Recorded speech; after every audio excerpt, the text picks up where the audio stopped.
I hope you enjoyed your lunch and your conversation.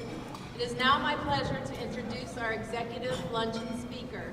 Dr. John Pfeifer is a man of many talents. He holds a lot of degrees, a master's degree in speech communication and theater, an MBA in operations management and organizational behavior, and a PhD in communication disorders and learning disabilities. He has served in numerous educational roles, such as teacher, consultant, school principal, and assistant superintendent. He earned the Jane Langenbach Award for Learning Strategies Trainer of the Year for his work as a workshop trainer for special education, individual learning differences, assessment, and standardized testing.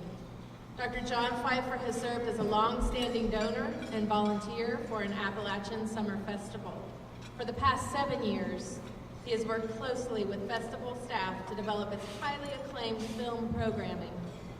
The Helene and Stephen Whiteshop's Global Film Series, curated by Dr. Pfeifer, is one of the festival's most successful programs. Dr. Pfeiffer's pre-film lectures have been instrumental in building an audience for international film programming in July. Dr. Pfeifer and his partner, Mr. Ralph Glasser Jr., were inducted into an Appalachian Summer Festival's Founders Society.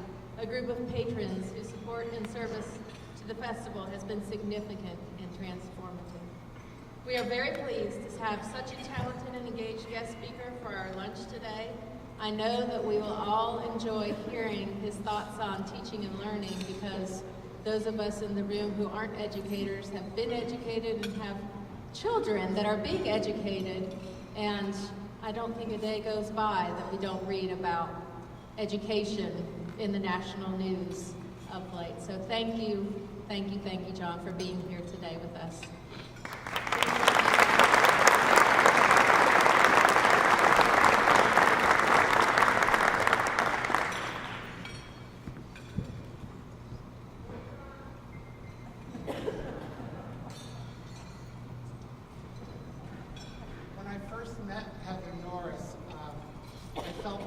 Big lumbering Great Dane. And so when I first came in this room, the podium was set up for Heather, and I couldn't even see my notes, they were so far away. Good afternoon, ladies and gentlemen. I want to begin by thanking Dr. Everts, the Chancellor of Appalachian, and the Dean of the Walker School of Business, Heather Norris, for inviting me here. I'm delighted to be here.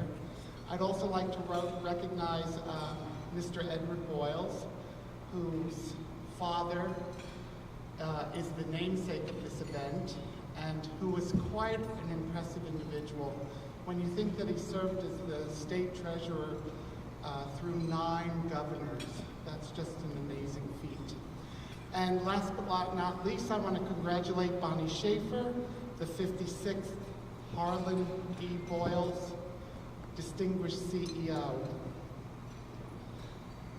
I have to tell you that I thought it was a moment of temporary insanity when Bonnie Schaefer asked me to address a group of business students, distinguished business faculty and staff, and very successful business alumni.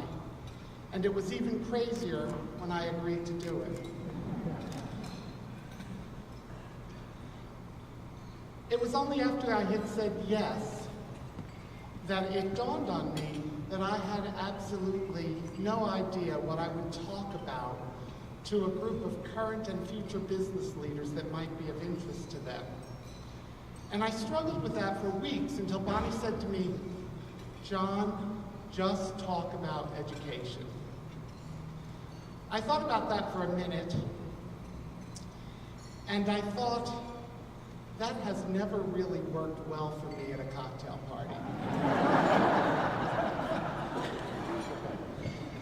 Have you ever been to a cocktail party full of interesting, successful people who are highly paid, and someone comes up to you and says, "So, what do you do?" I'm always tempted to lie. My name is Ron Howard. I was Opie on the Andy Griffith Show, and now I'm a very famous Hollywood director. But instead, truth wins out, and I say, I'm in education. You can almost see the blood drain from their faces. Their eyes glaze over. They take a big, healthy swig of their drink, and they look for an opportunity to escape. So at the risk, rest assured you're never invited back. So at the risk of never being invited back again, and possibly sending you all into a didactically induced coma, I am going to talk about education, because education is about learning, and learning is critical to any endeavor, whether it be education, business, politics, sports, or the arts. So, let's begin. I want you to picture this. A child sits on a kitchen floor, and she is thumping a wooden spoon against a metal saucepan. She has learned that a certain action will produce a certain sound. And should she repeat that action often enough, she may also produce a reaction from her mother. And she may also learn that mothers are not always delighted by the same sounds that delight small children.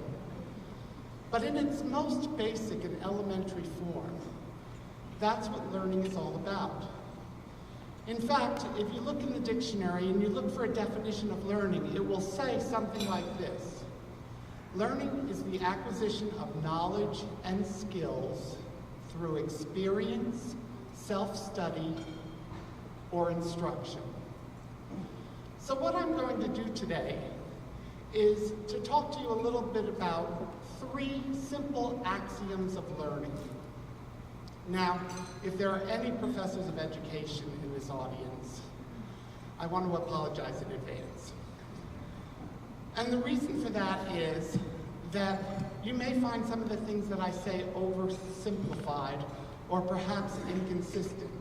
And if I had the time, I would easily be able to explain those things away. But unfortunately, if I had the time, I'd have to charge you all for 3 credit hours. So the first point that I want to make about learning is that learning is a process of change, not just addition. If you were pressed, most people would probably respond that learning is a process of aggregation. When we're born, we have a certain amount of instinctual knowledge, and through experience, that knowledge gets bigger and bigger.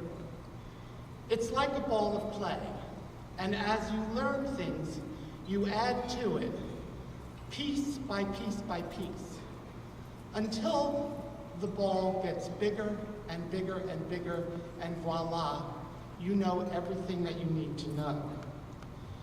The problem with the ball of clay theory of learning is that it doesn't recognize what happens when a person makes a mistake. If you prescribe to the ball of clay theory of learning, what you think is that when you make a mistake, whether it's a mistake on a test or a whopper of a business mistake, that it's because you don't have the right kind of clay, that you're missing something. And so what tends to happen is that people go out and try to find more clay or the answer or solution to the mistake. According to a man named Artemus Ward, who was a major general in the American Revolutionary War, he studied at Harvard and later taught there, and he was an effective member of Congress back when there were statesmen and Congress worked. He said that it ain't the things, and this is the direct quote, it ain't the things that we know, that we don't know, that get us into trouble. It's the things that we do know that just ain't so. So, what I want to make a point of is that when a mistake is made, the learner doesn't always need to have more clay. The things that we think we know that just ain't so are the things that wreak havoc on learning. If something that the learner thinks he knows simply isn't true, then no matter what new information is brought to bear, it will not solve the problem. And sometimes it's the things that we think we know that prevent us from learning anything else new.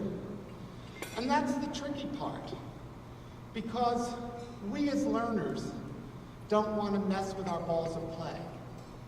So what we try to do is just look for a new solution rather than change our minds.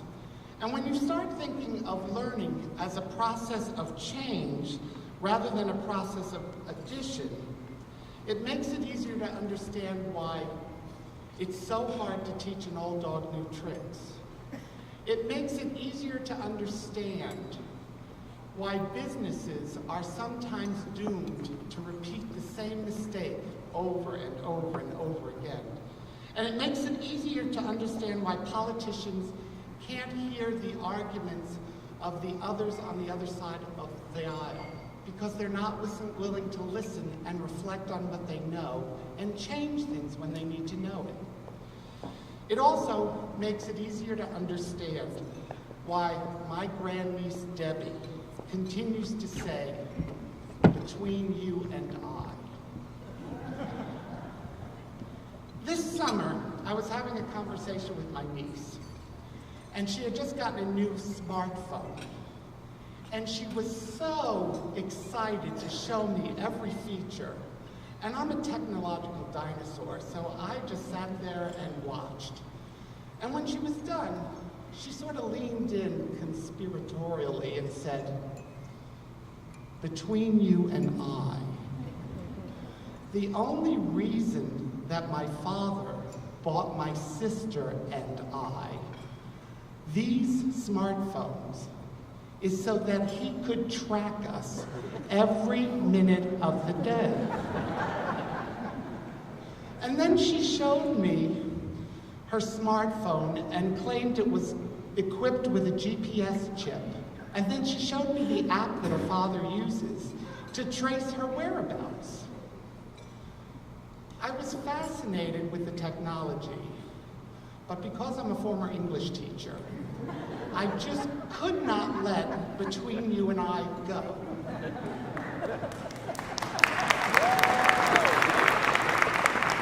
And I wanted to correct her and hope for the best. But I thought, well, here's an interesting anecdotal experiment that I can do here. So I said to her, why do you say between you and I instead of between you and me? And why do you say for my sister and I instead of for my sister and me? And so I thought, here I am exploring what she knows. And she says to me, because it sounds better. And I said to her, between you and I sounds better to you? I said, who do you know who speaks like that? Well, she got on that damn smartphone. And she starts squirreling through there, you know, and she's looking, and you know how the millennials do now. It's always, and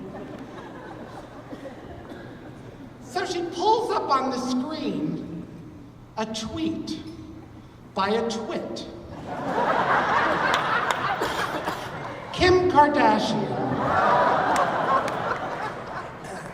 And she says, look, between you and I, blah, blah, blah, blah, blah. So for the next 20 minutes, I had to instruct her on prepositional phrases, objects of prepositions, and that objects of prepositions always require an object pronoun. between you and me, I think I wasted my time. But the bottom line is that we as learners have to constantly reflect on what we know. And what we have to do is always examine why we know what we know, and we have to be willing to change it. And that leads me to my second axiom of learning. Learning is a complicated and lifelong process. And so, because of that, you have to be not afraid to make mistakes. One of my personal heroes is a man named Ken Robinson, and some of you young people may know him from his TED Talks. He's one of the few people that actually has been asked to do 3 TED Talks, which is an amazing thing. Dr. Robinson is an educational leader in school reform, in creativity, in innovation, and he works in human resources in both education and business. And he tells this story, which is one of my favorite stories, about a little girl who's sitting in an art class. The little girl is 6 years old, and she's sitting in the back of the classroom drawing. And the teacher had already said that this little girl rarely, if ever, paid attention. And so the teacher was mesmerized and fascinated that this little girl was working so diligently. So she went back to the little girl and she said, "What are you drawing?" And the little girl said, "I'm drawing a picture of God." And the teacher looked down at her and said, "Honey, you do realize that nobody really knows what God looks like." And the little girl said to her, "They will in a minute." What I love about that story is there is absolutely no fear in that child. She is not afraid of making a mistake. But in business and education, we stigmatize mistakes. And in fact, we work so hard to minimize mistakes that we sometimes destroy our learning environments. We introduce Common Core so that everyone is taught the same thing, regardless of where they live, who they are, what their interests are, and whether they are even willing to learn it. We measure learning through standardized tests in ways that have nothing to do with creativity or innovation, which are 2 characteristics that almost every business leader will tell you that they look for in children. We crowd out the arts and physical education because they are not part of the standardized testing program required by No Child Left Behind. Can you imagine if Mozart was in today's public schools? Amadeus, buddy, stop fiddling with that damn violin. You are never going to pass the North Carolina Algebra End of Course test if you don't stop playing the violin. We also hold teachers accountable for their students' learning, which I think is the craziest thing I've ever heard. Because those of us in learning know that learning is actively constructed in the mind of the person. It's not something that you can just pour into someone. So by holding teachers accountable for someone else's learning is the most ridiculous thing I've ever heard. And it doesn't matter whether you're a teacher or a business leader, it's important that you recognize that what is most important are the individuals that are working for you or learning from you. And that it is the key that you would provide rich environments for them to thrive so that they in fact can learn. And we have to reduce all of our misguided, well-intentioned things in constantly providing standardized tests. The last thing that I want to talk about is my third axiom. And when it comes to learning, the only thing that's more contagious than enthusiasm is apathy. While I believe that you can't pour knowledge into a kid's head, or you can't pour knowledge into an employee's head, I do believe that teachers and business leaders are responsible for creating rich learning environments that foster and produce the kinds of thinking that they want. When I used to do in-service training for teachers, people used to ask me what makes a good teacher. And I always equated the following thing to being not only a good teacher, but being a good parent or being a good business leader.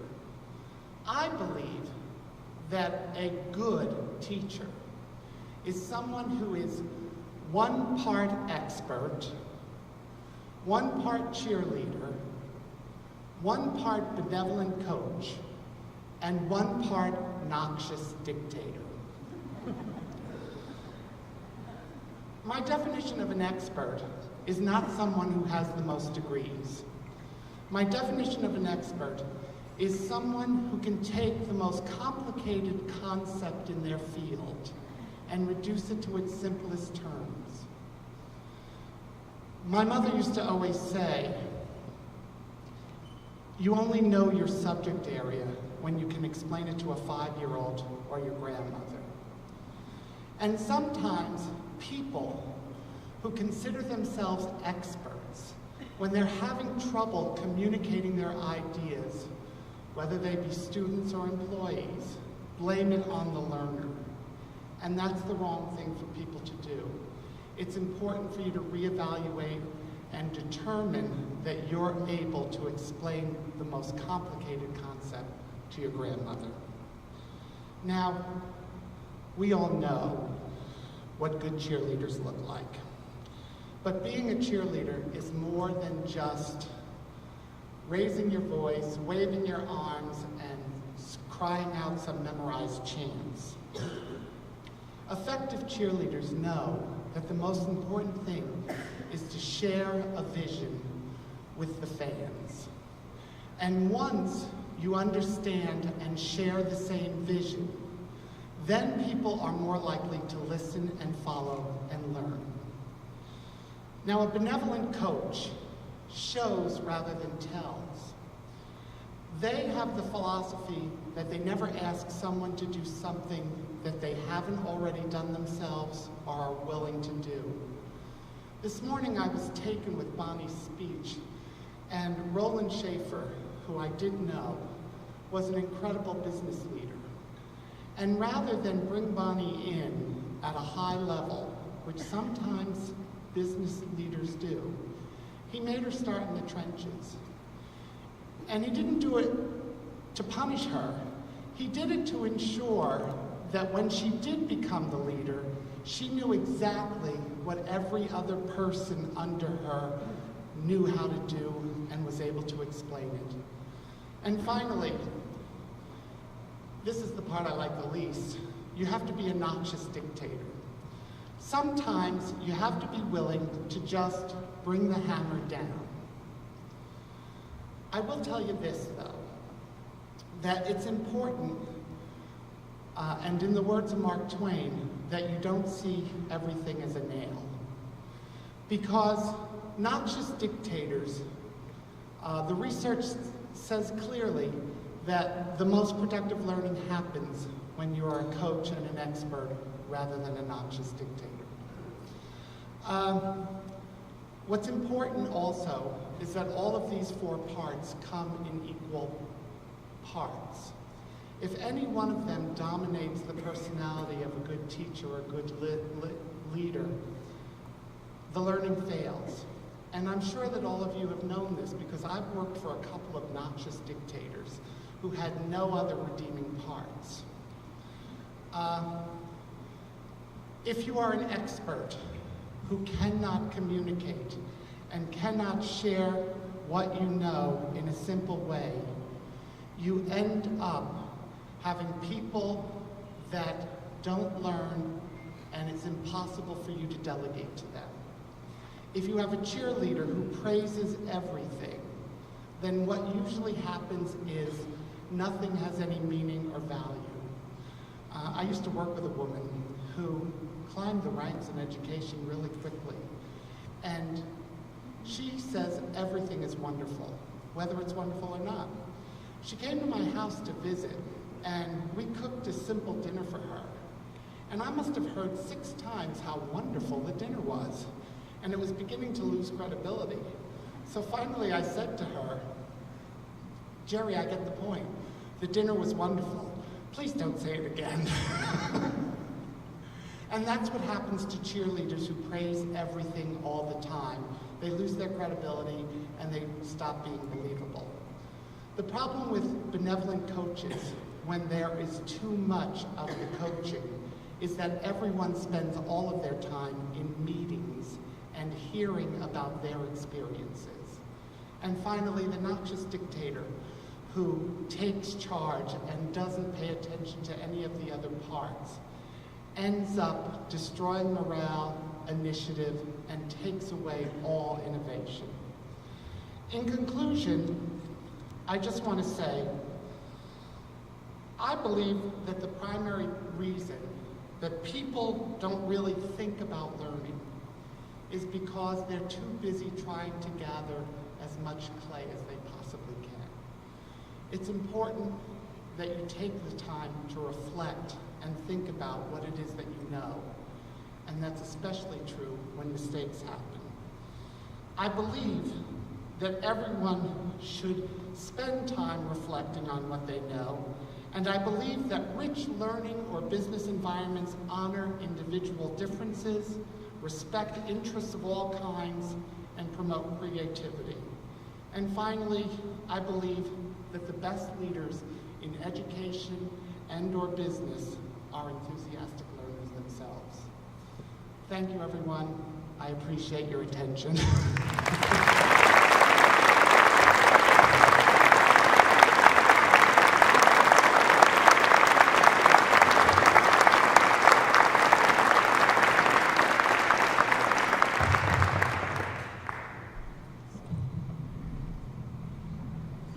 Yes, I am a bit shorter than John. But I do love the Great Danes. They're one of my favorites. Thank you, John, for your words that are meaningful to all of us in the room. Those 4 axioms of expertness, communicating simply, being a cheerleader and a coach, and a little bit of a noxious dictator. I think I'll have trouble with that one. Your words in particular about communicating simply resonated with me, and I think it was my first epiphany before becoming an educator myself about how not to educate. I'm remembering a time when I was sitting with my father and trying to learn about physics, and he explained something to me about my homework assignment, and it didn't click. And I said, I don't know what you're saying. So he said the same exact words, only louder. And I said, you know what? I don't have trouble hearing. Can you say it in a different way? So I think that's very good advice. Communicate simply to the 5-year-old or to the person in the nursing home. I would like to invite you back up to the stage, and also Chancellor Efforts. We have a small token of our appreciation.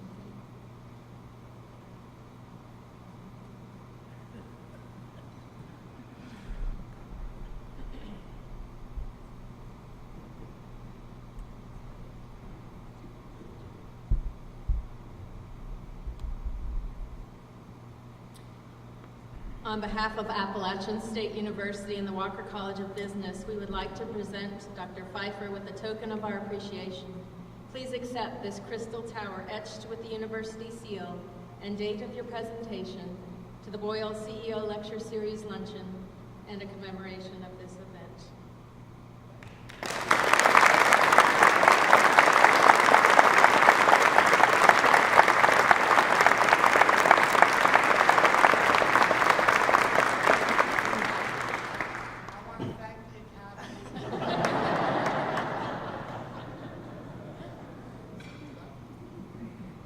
sincere thanks to all of you for attending and making this such a special day. Bonnie, Jamie, thanks for bringing us such a heartfelt and really inspiring comments.